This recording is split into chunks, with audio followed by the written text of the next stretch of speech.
Chicago, the thriving metropolis in the Midwest, its signature skyline dotting the shore of Lake Michigan, its trademark skyscrapers touching the sky. But to understand Chicago's vertical boom, one must understand how it was born, how it rose from the ashes to become the third biggest city in the U.S. The city was struck by tragedy in 1871, changing the course of Chicago economics and architecture forever. This tragedy was the Great Chicago Fire. The biggest fire to ever strike an American city, the Great Chicago Fire of 1871 razed the city of Chicago, causing extreme urban damage and millions of dollars lost. Architects and engineers broke through these devastating barriers to rebuild the great city of Chicago.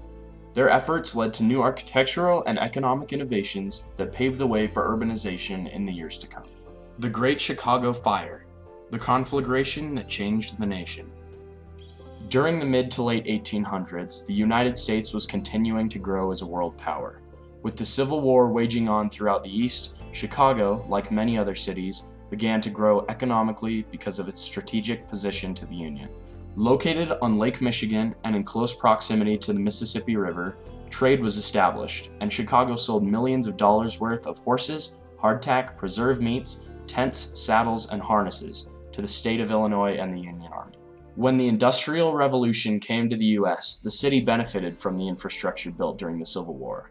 Railroad and water trade routes made Chicago a prime location to establish factories for livestock and crops from the West, and steel and manufactured goods from the East. Many people began to travel to the city for these industrial opportunities, resulting in rapid residential and population growth.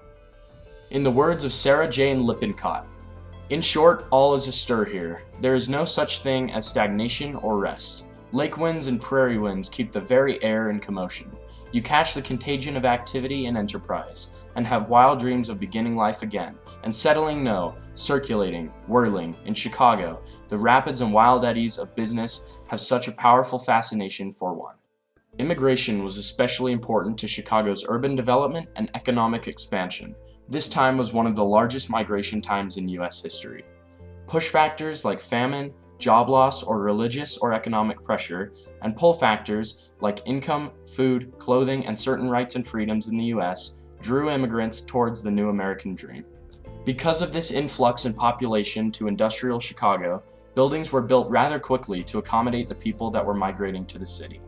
Urban sprawl became a large part of this migration period in the late 1860s and early 1870s. Chicago's housing and commercial areas were made 90% of wood because of the price of better materials and the rapid need for shelter. Weather and Chicago's location eventually became a contributing factor to the Great Chicago Fire. Severe droughts and a lack of rain in the year 1871 caused the fifth driest summer and fall seasons on record in Chicago.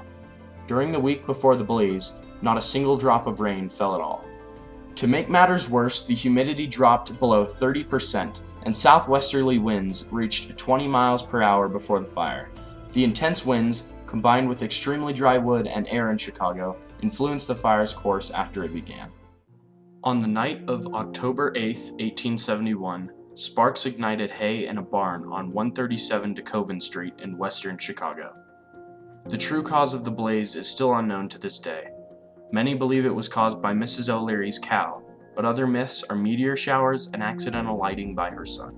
In the most popular version, the cow kicked over a lantern, causing the barn to catch fire and begin to spread.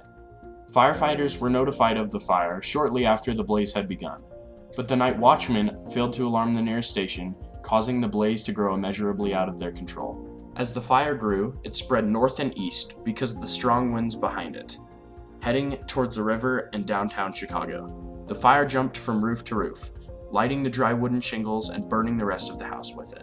The Chicago River had been an effective barrier to fires in the years past, though the fire hopped across the water because of the trash and grease covering its surface.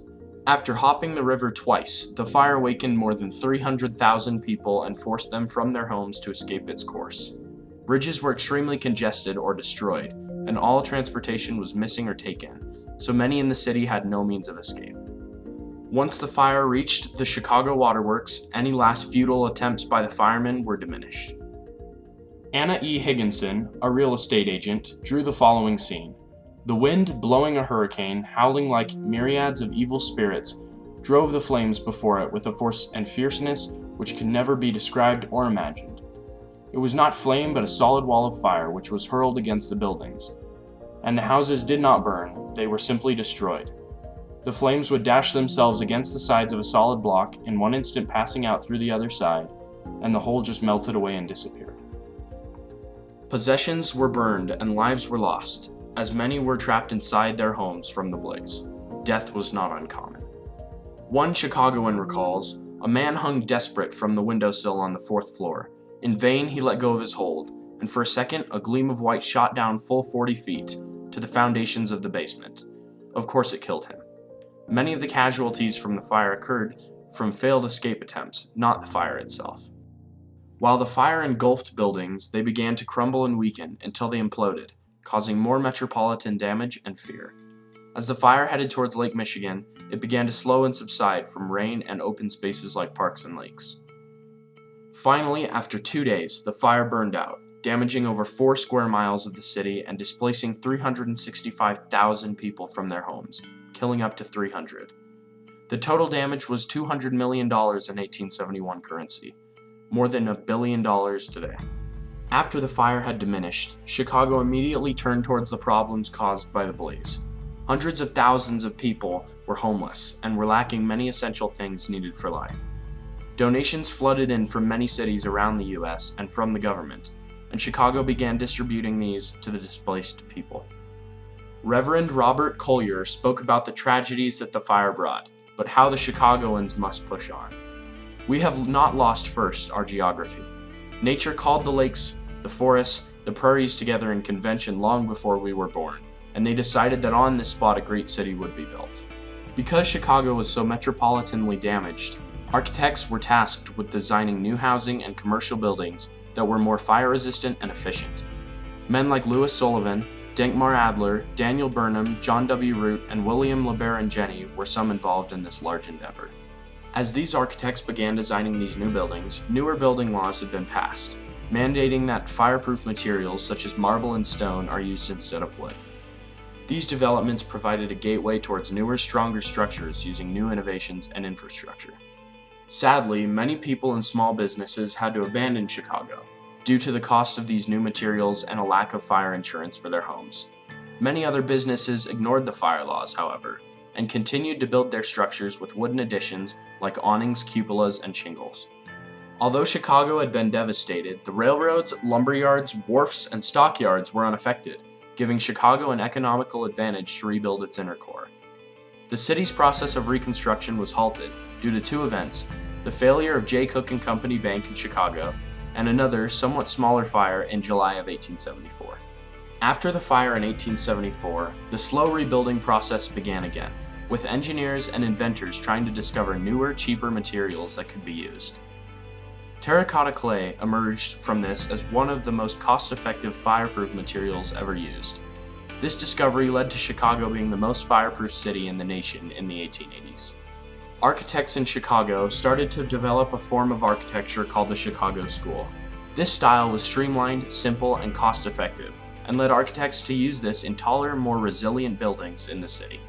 The Chicago School architecture led to the invention of steel girder construction, which, along with the elevator, led to the first modern skyscraper, the Montauk Building, built by Daniel Burnham and John W. Root in 1882 to 1883.